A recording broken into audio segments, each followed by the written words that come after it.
హ్మ్. 1911లో అప్పట్లో ఈ రష్యాలోను, అమెరికాలోను ఇండస్ట్రియలైజేషన్ బాగా ఎక్కువగా ఉన్నప్పుడు వర్క్ ఫోర్స్‌లో విమెన్ ఎక్కువగా ఉండేవారు. అవును. వాళ్ళకేంటంటే లేబర్ ఇష్యూస్ చాలా ఎక్కువుండేయి.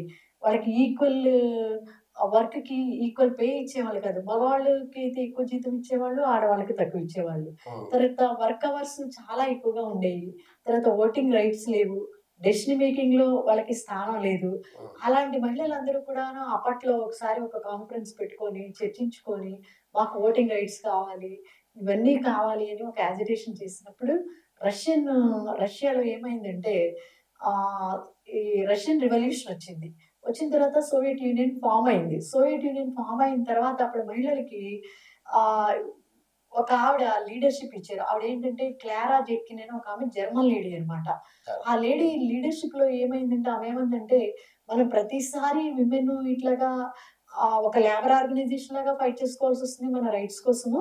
అట్లా కాకుండా మనం ప్రపంచవ్యాప్తంగా ఒక ఇంటర్నేషనల్ విమెన్స్ డే అనేది ప్రతి దేశంలోనూ, ప్రతి చోట జరిగే విధంగా ఒక డేట్‌ని మనం నిర్ణయించుకుందాము.